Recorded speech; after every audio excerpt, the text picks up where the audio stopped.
Erinnya lya Mukama waffe lyebazibwe, agulumizibwe, atenderezebwe, aweebwe ekitiibwa. Oyo nno atuwadde ekisa kye n'okusaasira kwe n'okutuusa kati ne tuba nga tukyali balamu. Kya nsonga nno muganda wange mwannyinaze okwebaza Mukama Katonda olw'obulamu bw'akyatulekedde. Ekyo kikulu nnyo kubanga njagala okukkiriza nti eriyo bannaffe bangi abatasobodde kuba balamu kati we twogerera. N'olwekyo tokitwala nti libadde etteeka nze naawe okuba nga tukyali balamu. Kyetuvudde tusaanye okwebaza Mukama Katonda waffe mu ngeri y'enjawulo. Ate ekirala ekikulu kyatukoledde kwe kutuwa omukisa okuwuliriza obubaka buno. Si buli omu nti afunye omukisa ogubuliza, naye gwe afunye omukisa obuliza obubaka buno nkusaba okitwale nga kikulu nnyo kubanga Mukama Katonda ayina kyakwetaaza. Jjukira omutwe ogw'obubaka buno obwa wiiki zino ebbiri gospel ali wano ku Prime Radio gugamba nti ne leero Katonda akyakulinzeeko. Y'ensonga lwaki asaze amagezi gonna okulaba ng'owulira obubaka obwo. Tobadde wakubuulira naye alina engeri gya kupositioninze owulire obubaka obwo. N'olwekyo nkusaba obumaleko, ate yita ne mukwano gwo, ne mukwano gwe ayite mukwano gwe, ne mukwano gwa mukwano gwe ayite mukwano gwe, obubaka buno busobole okutambula. Gwali ku YouTube bugabaneko n'abalala ne ku social media platform endala zonna sharing obubaka obwo kubanga Mukama ayina ensonga lwaki buzze mu kiseera kino kyennyini nga tutandika omwaka mu January wa 2024. Prime Radio weebale kutuwa mwaganya guno okulaba ng'obubaka butuuka ku bantu abawuliriza ba radio eno. Naye bassebo ne bannyabo, Prime Radio bw'emala okutuwa akadde ate nga mwetaagamu ensimbi. Ensimbi okulaba ng'obubaka buno bukanyugibwa wiiki zino bbiri buli kanaku emisana n'ekiro. Abasobodde okuteekamu ensimbi nga bwe bokka abasazeewo ye katikamu SDA Secondary School wali ow'obulenzi. Erina ne campus endala omuli Nakaseke, ate nga n'omwaka guno basaanukudde campus endala wali Kakoge. Campus Kakoge ng'ekulemberwa omukadde w'ekkanisa Bisaso Vincent, ate nga campus ya Nakaseke ekulemberwa omukadde w'ekkanisa gwe bayita Amosi Kanaabi. Kanaabi, yes. Ate nga eno main campus ezadde ziri endala zonna ekoze ebikulu ennyo ekulemberwa omukadde w'ekkanisa Dayo Po. Omukadde Dayo Po, njagala okutwala omukisa guno okukulamusaako mu Mukama waffe Yesu Kristo awamu n'olukiiko lwo lwonna. Omukadde Ibanda ye omukadde ali ye deputy in charge of students and staff welfare, oyo akwataganya ebyempisa n'ebyendabirira by'abaana byonna. Ate nga omukadde Goloba Robert, oyo ye baasa w'essomero era nga ye baasa omukulu w'amasomero ago gonna asatu campus zenjogeddeko. Ssebo omukadde Goloba weebale naawe ku ekiteeso bwe kyajja n'okiwagira mu byensimbi nti kikole omulimu gwa Mukama. Olaba essomero lyonna likulemberwa bakadde, campus ziri zonna zirimu bakadde b'amakanisa. Olaba ne baasa w'essomero avunaanyizibwa ku byensimbi mukadde wa kkanisa. Ntegeereddeko nti aweereza mu busumba obw'Ematugga. Ssebo weebale. Ate mukadde Dayo waawe nnyini mu busumba bw'Ekatikamu. Mu ssomero eryo lyennyini ery'Ekatikamu mulimu n'ekkanisa ey'oluzungu gye bayita Katikamu SDA Secondary Church. Eyo esinza mu Lungereza, ng'omukadde Dayo y'omu ku bakadde baawo. Ate tulinayo n'omukadde Luwemba, ono nno ye deputy in charge of academics, ebyenjigiriza abaana ensoma yaabwe yonna. Omukadde oyo yagivunaanyizibwako. Omukadde Luwemba olw'okuba weetaaga okuwandiisa omwana wo ku ssomero eryo era yajja okukubulira n'ebirala ebikwatagana ku campus endala zonna. Busange ku ssimu eno 0773 8 era essimu eri ku WhatsApp kanjiddemu 0 musanvu musanvu satu satu satu satu munana emu emu. Mukubire obukinga ekifo, akubulire osanga admission forms, akubulire admission fee sente meka, akubulire mki omwana wo bwayinza okusomera mu ssomero eryo katikamu. Bantegeezezzaako nti new curriculum ekwajja DIT vocational studies zonna gye ziri. Vocational studies gy'emisomo gino egy'omutwe, ebyemikono, ebyo ebyemikono mu nsaasire, ebyemikono ng'okutunga, okulima n'okulunda, ebyenviiri ebyabakyala n'ebyabaami, ebirala biki, okwokya ebyuma, welding, ebyamasannyalaze, mbadde mbyerabidde ebyamasannyalaze, ate nga basomesa sciences ne arts. Bakola bulungi nnyo katikamu mu nsiko y'ebyenjigiriza ebiruddemu, ate ogye competing favorably n'amasomero amalala, ate nga essomero eryo bassebo ne bannyabo lyadimitinga abaana ab'obuwala n'ab'obulenzi mu day ne boarding. Lyeyunire otwaleyo omwana wo mu bibiina byonna byonna byonna. Nze nno agenda okutuusaako obubaka buno okumala wiiki 2 nga eno yo tutandise ogiwumbawumba. Nze omweza omwo Musumba Kulumba Godfrey, nze katikamu gwe yataddemu ssente n'okugogola eddoboozi lino libe nga lituuka butereevu eyo gy'oli. N'olwekyo eri abaagala okwongera okuyiga mu Bayibuli, ebyawandiikibwa bino ebitukuvu, okugabanako naawe obubaka, ate ne counseling, ogenda kunsanga ku ssimu eno esooka ye ya WhatsApp. Era gy'oba okozesa ennyo ng'osindika nnyo ku WhatsApp, kubanga olumu oyinza okukuba ne sikwata, weewaawo bwe nsangako missed calls nkuba, naye ate ku WhatsApp kyanguwa nnyo nnyo nnyo. N'olwekyo Musumba Kulumba Godfrey ogenda musanga ku ssimu eno eya 0701 0701 78 78 94 94 74 ye Musumba Kulumba Godfrey. Ate era nga ne ku MTN kwendi, weewaawo MTN teri ku WhatsApp, eri 0776 0776 18 18 48 48 79.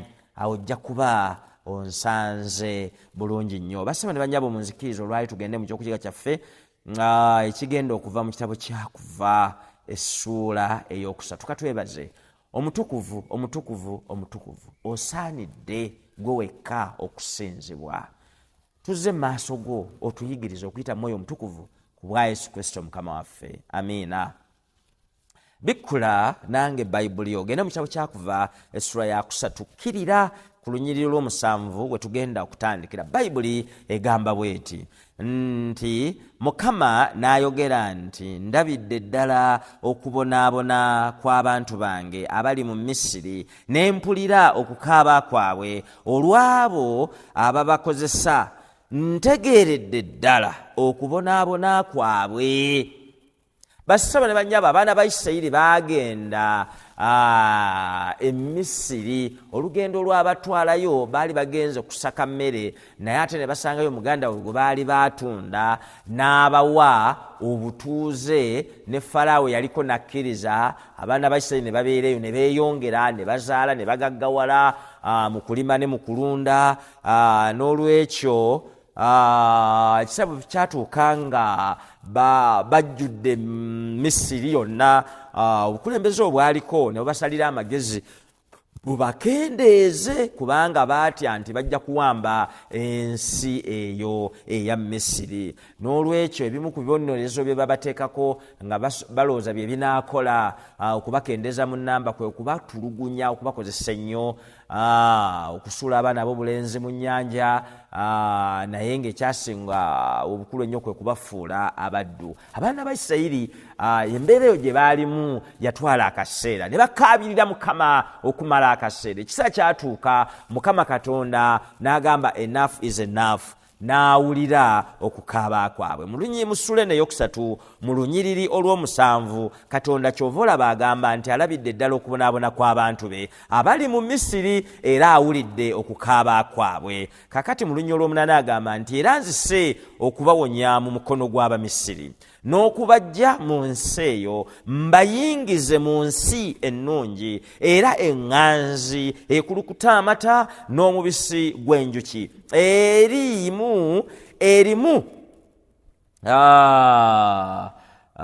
munsaasire erimu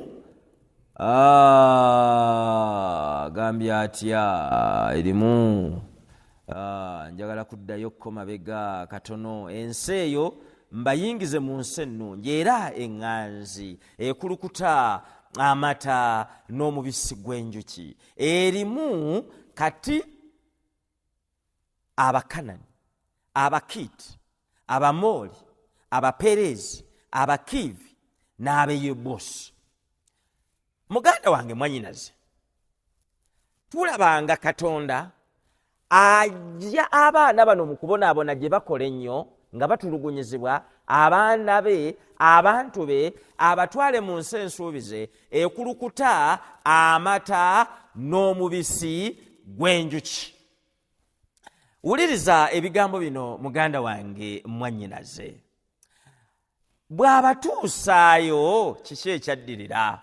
Olunyiriri 27 lugamba nti ne bababuulira nti twatuuka kanga sinnagenda eyo munzikirizeeko bassebo ne bannyabo nga tetunnagenda mu kitabo kyakubala. Katonda amaze okukiraba nti abantu be beetaaga okutwalibwa mu nsi endala, kati abajja eno mu buddu abatwala mu nsi endala. Era ebyawandiikibwa bitugamba nti ekiseera kyatuuka wewaawo Falaawo yakakanyaza omutima gwe paka Katonda bwe yakozesa amaanyi aga kitale ennyo n'aggyayo abaana ba Isirayiri. Bayibuli etulaga n'abafulumya, Bayibuli etulaga n'abatambuza mu ddungu omwo. Wuliriza ng'eddungu eryo lyokya omusana naye nga waggulu abateereddeyo ekire esi omusana tegubokyako, ng'ate ekiro nga olw'okuba eddungu libeeramu ebisolo ebikambwe ebirya abantu, yabakulembezanga empagi ey'omuliro ebawenga akabugumu, ate nga empagi eyo yennyini era esikeyalinga oba egoba ensolo ezo ez'omu bbanga, ezo ensolo ezo ezirya abantu. Oyo ye Katonda. Muganda wange mwannyinaze, nakyo njagala okutuusaako. Bw'ogenda nange mu kitabo kyakubala essuula ey'13 olunyiriri olw'17, Bayibuli egamba nti Musa olwo batuuse baagala okuyingira mu nsi ensuubize. Musa n'atuma okuketta ensi ya Kanani n'abagamba nti mwambukire mu kkubo lino ery'obukiikaddyo mulinnye ku nsozi mulengere ensi bw'eri n'abantu abagituulamu, obanga b'amaanyi obanga banafu obanga batono obanga b'amaanyi. olw'19 era ensi bw'eri gye mutuulamu obanga nnungi obanga mbi, n'ebibuga bwe biri bye batuulamu obanga nsiisira obanga bigo ebigumu. Olunyiriri olwabiri lugamba era ensi bw'eri obanga njimu obanga nkalu obanga mulimu emiti oba temuli, mugume omwoyo muleete ku bibala byamu. Ebiro ebyo byali biro bya zabbibu ezisooka okwengera. Olw'21 awo ne bambuka ne baketta ensi okuva mu ddungu lya Zini Lekobu n'okutuusa w'oyingirira e Kamasi. Bassebo ne bannyabo, Katonda ajja abaana ba Isirayiri e Misiri abatwala mu nsi ensuubize, abasuubize ekulukuta omubisi n'amata.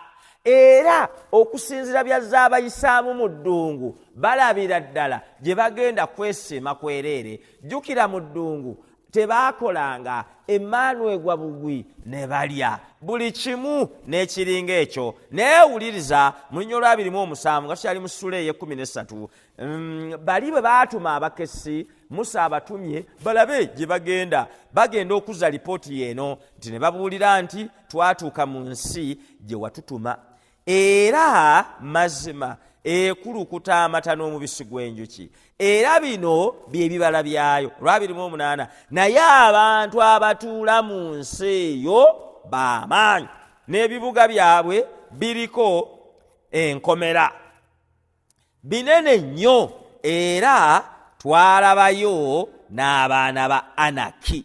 Eryo lyali ggye ly'amaanyi nga si balwanyi bekansa. 29 Abamereki batuula mu nsi ey'obukiikaddyo, Abakiiti, Abayebusi, Abamoli abatuula ku nsozi, n'Abakanani batuula kumpi n'ennyanja ku lubalama lwa Yoludaani. Kitegeeza ensi yonna yalimu abantu, ate ekyokulala nga lyetooloddwa era abasajja ab'amaanyi. Naye weewuunye, Mukama yabagamba ekulukuta omubisi gw'enjuki. Olunyolo lwa 3 lugamba Kolebu n'asirisa abantu mu maaso ga Musa n'agamba nti twambuke mangu ago tugirye, kubanga tuyinzizza ddala okugiwangula.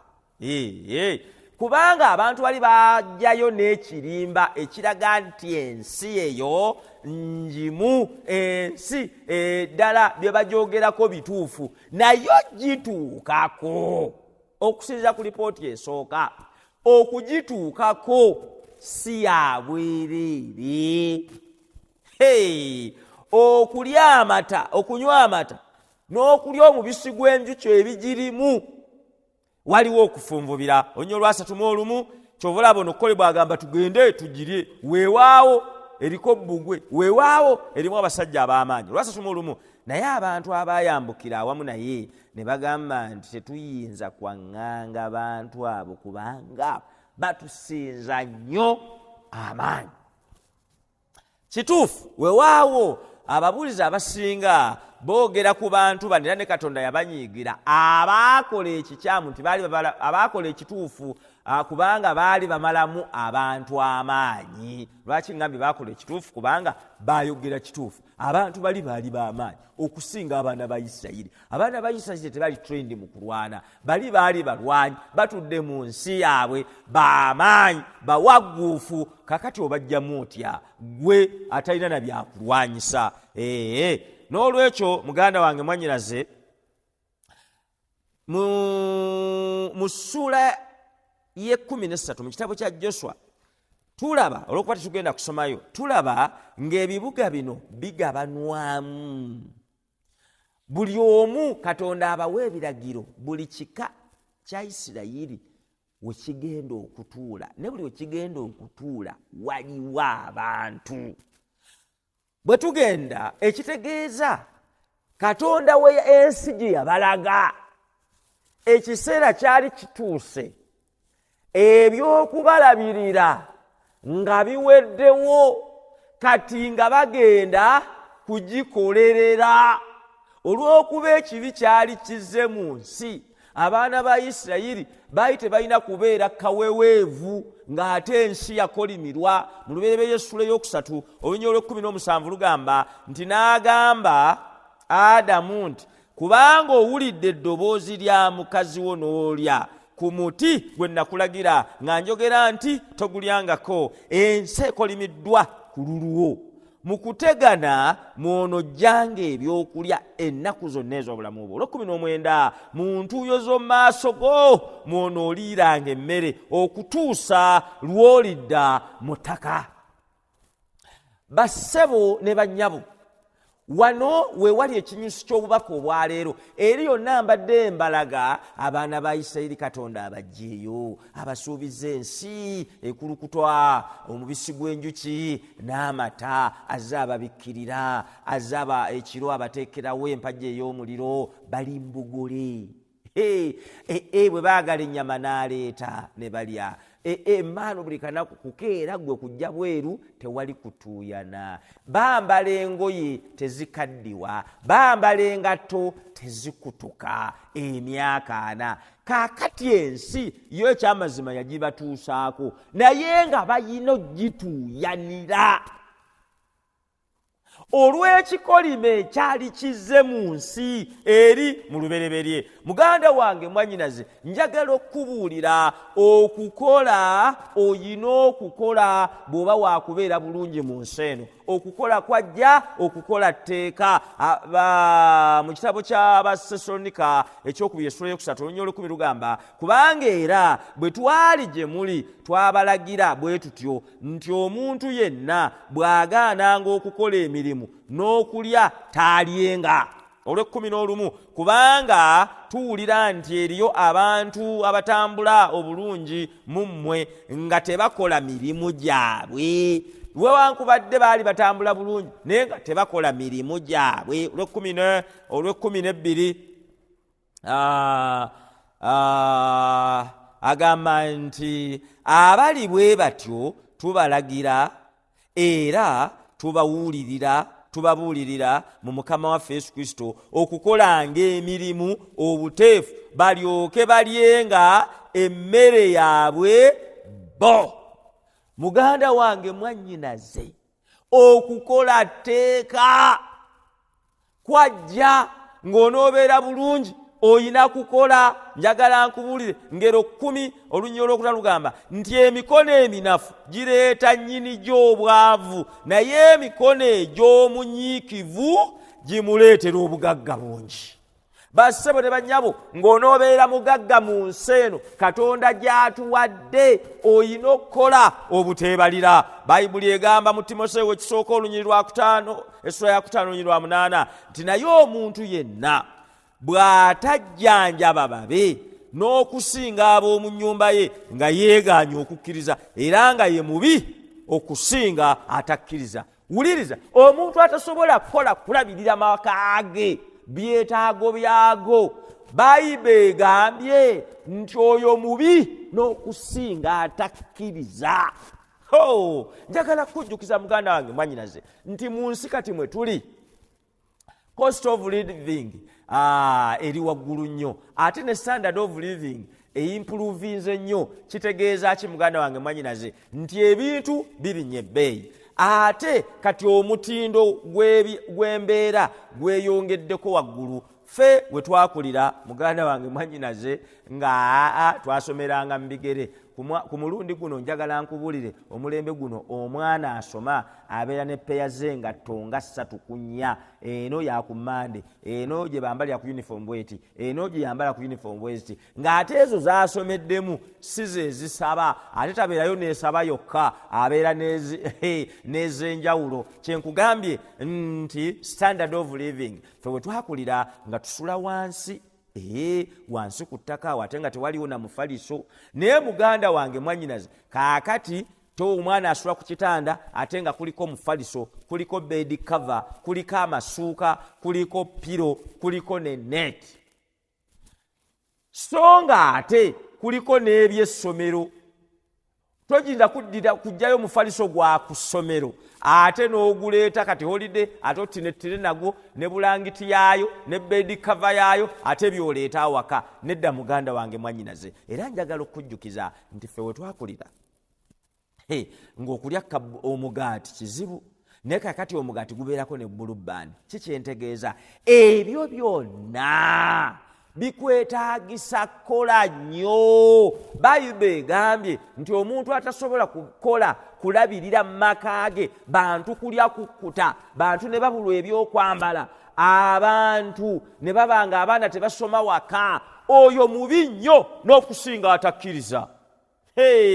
Ngero 14:23 agambye nti okubaako omulimu gw'okola kigasa, naye okwogera obwogezi kwavuwaza bwavuwaza. 24 abagezigezi bagaggawala naye ababuyabuya basiriwala. waliwo abooluganda abamanyikiddwa bo mu kutambuza olugambo ng'oyogera bwogezi n'ova wano gwe oli mulungi kulambula baaluganda gwe mulimu gw'okola okuva ku makya mpaka lwaggulu okuva ku Mande mpaka ku Mande. Bayibuli egambye okubaako omulimu gw'okola kye kisinga okugasa okusinga okutambuza olugambo olutali productive n'akamu. Bayibuli egenda maaso n'egamba mu Befeso 4 nti eyabbanga alemenga okubba nate naye waakiri afubenga ng'akola ebirungi n'emikono gye alyoke abeerenga ekyokuwa eyeetaaga. Muganda wange mwannyinaze, Bayibuli eyina ennyiriri nnyingi ezigaana bamulerangalo teyagala bagayaavu n'obubbi. Ati obubbi bwa ngeri nnyingi bakuyita na kuyiiya. Katonda ayagala olye muntu yozo, si za neyibawo, si za mukwano gwo, gwe kennyini ky'ova olaba agambye nti eyabbanga alemenga okubba nate naye waakiri afubenga ng'akola. Bayibuli egamba kukola. Muganda wange mwannyinaze, funa ekyokukola ate bw'okikola okolere ddala n'amaanyi. Basesalonika ekisooka essula ya 1:11 n'olw'12 agamba bw'ati, era mwegombe okukakkananga n'okukolanga emirimu n'emikono. Aggumiza ekigambo okukola n'emikono gyammwe nga bwe twabalagira. Olw'12 mulyoke mubenga n'ekitiibwa eri ab'ebweru nga temuliiko kye mwetaaga. Muganda wange mwannyinaze, omuntu omukozi yeetuusaako ky'ayagala, atuusaako famire ye ky'ayagala, abeera n'ekitiibwa ne bw'otambula ng'oyambadde bulungi, kubanga by'oyambadde obikoze mu mikono gyo oba wa kitiibwa. Kubanga omuntu osobola n'okuyamba omulala ali mu bwetaavu. N'olwekyo abamu temulina kitiibwa kubanga toli mukozi, oli mu kusabiriza busabiriza. Okusabiriza si kirungi. Katonda ayagala abakozi. Beera mukozi mu Kulisitaayo, n'ekkanisa yeetaaga abakozi kubanga okuyimirizawo omulimu gwa Mukama Katonda gwetaaga nsimbi. Okusaba okutaliiko bikolwa, saba Katonda awo omukisa emirimu gy'emikono gyo. Awo Katonda ekyo kyayagala. Muganda wange mwannyinaze, leka kubeera awo kukaaba bukaabi nti nze tebampadde. Oli mulema, olaba n'abalema balina bye bakola mu bugaali bwabwe, naye ate gwe Katonda gwawadde emikono n'akuwa amagulu n'akuwa amaaso, buli kimu. Lwaki oyagala okubeera ngalo bunani? Basesalonika ekyokubiri essula y'okusatu olunyiriri olw'omukaaga agamba, era tubalagira abooluganda mu linnya lya Mukama waffe Yesu Kristo mweyawulenga eri buli owooluganda atatambula bulungi, newankubadde mu mpisa ze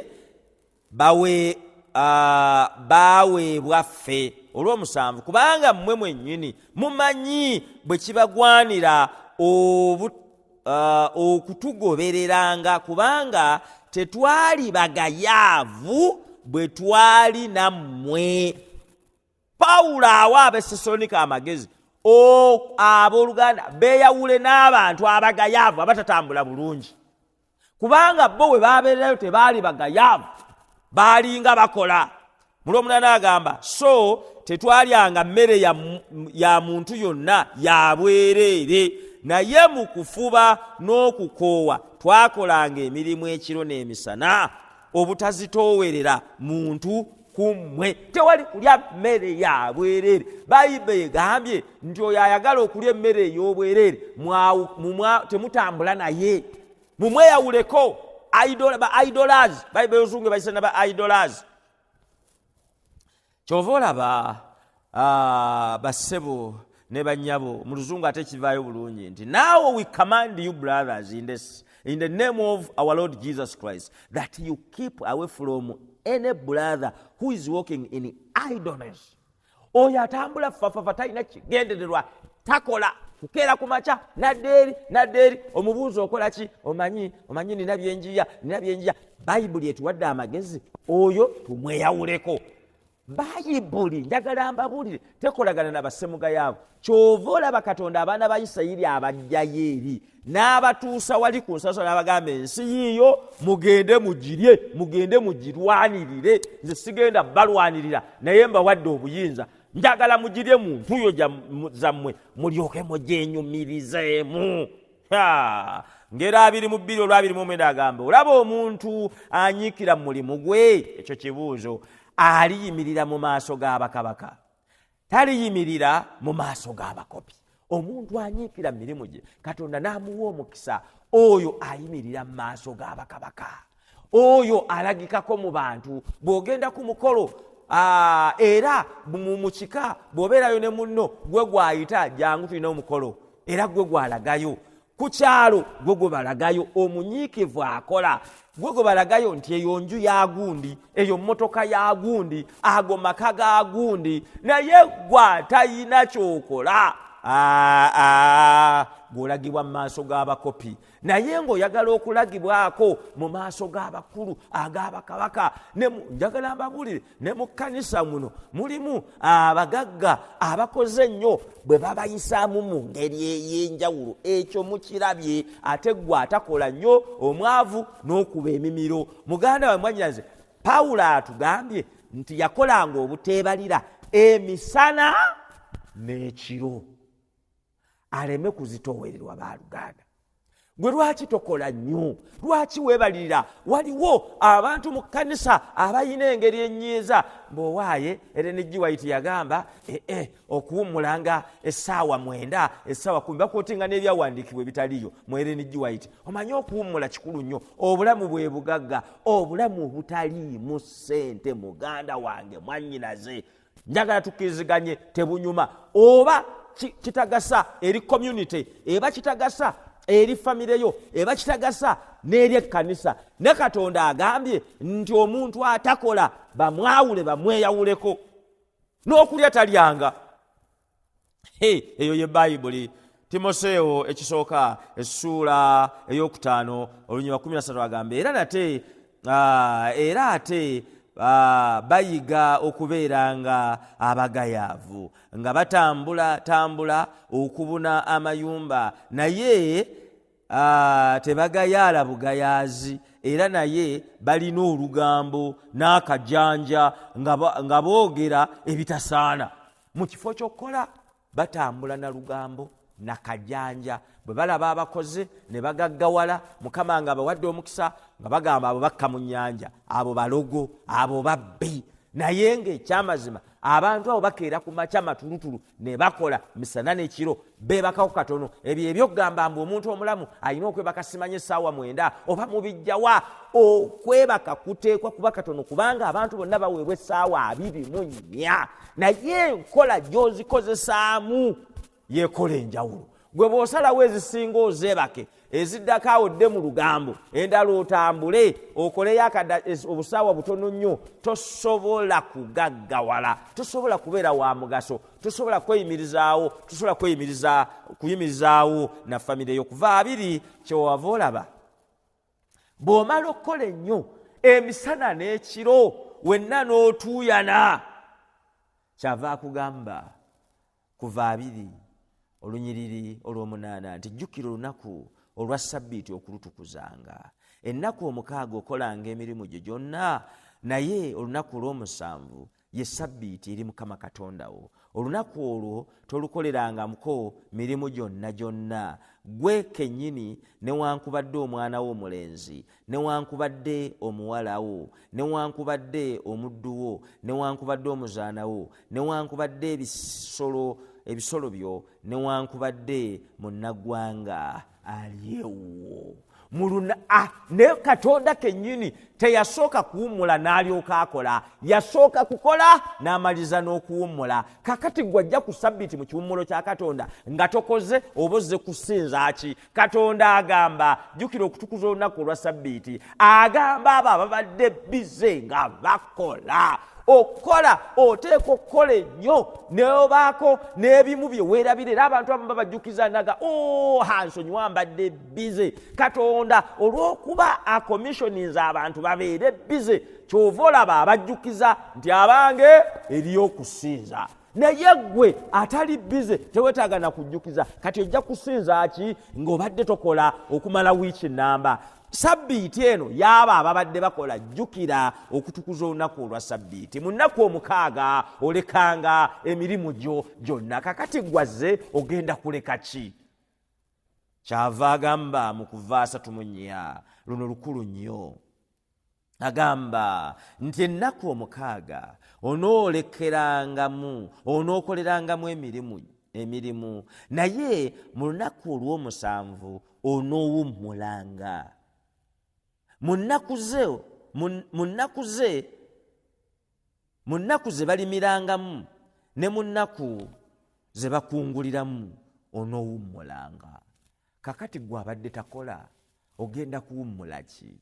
Sabbiiti y'abantu bakozi, ate abakozi ddala. Naye agenda mu maaso nga mmaliriza n'agamba kino kikulu nnyo njagadde nkijjeyo nti mu nnaku ze balimiramu ne mu nnaku ez'okukunguliramu zonna za kuwummula. Kubanga mu kiseera eky'okusiga abantu babeera bize nnyo kubanga enkuba eggwayo. Naye agamba yes, tosiga ku sabbiiti. Ne mu nnaku ez'okukungula kubanga ebintu biri ku maketi babyetaaga. Agamba no, nazo kuwummula. Kino kitegeeza nti wewaawo atukomissioninze okugenda okukola atugambye tukole nnyo naye ate tetukola kuyitawo. Bwe lutuuka olunaku olwa sabbiiti olw'omusanvu tuluwummule Katonda bw'agambye. Nsaba Mukama Katonda akumpera omukisa muganda wange mwannyinaze ng'olowooza ku bigambo ebyo. Ekigambo okukola kigambo kiri bibiriko. Kola okole. Mukama Katonda anaawa omukisa emirimu gy'emikono gyo. Nsaba Mukama Katonda akuwa omukisa ku bwa Yesu Kristo Mukama waffe. Amiina. Katwebaze omulungi ow'ekisa ekingi, ogulumizibwe otenderezebwe obw'ekitiibwa. Twagadde okwebaza Mukama Katonda waffe kubanga mu kyokuyiga ekyolwaleero tujjukiza nti tulina okukola era mu ntuuyo z'omu maaso gaffe mutunajjanga ekyokulya. Tukusaba otusaasire kubanga tubadde bassemugayaavu, ne tukwebaza nti otuzuukusiza. Tusaba Mwoyo Omutukuvu atuluŋŋamye era nkusaba Mukama Katonda waffe buli awulira obubaka buno ng'abadde takola muwa amaanyi n'obusobozi afune kyakola asobole okulya mu ntuuyo z'omu maaso ge. Mukama Katonda abo abatuuyana tobakkiriza kutuuyanira bwereere. Nkusaba ow'omukisa emirimu gy'emikono gyabwe babeere bawanguzi. Obagaggawaze Mukama, obawe ensimbi balabire famire zaabwe, obawe ensimbi basobole okugaziya obwakabaka bw'oku nsi kuno. Bwe ntyo bwe nkusabye nga nkwegayirira nga mpita mu Kristo Yesu omulokozi waffe. Amiina.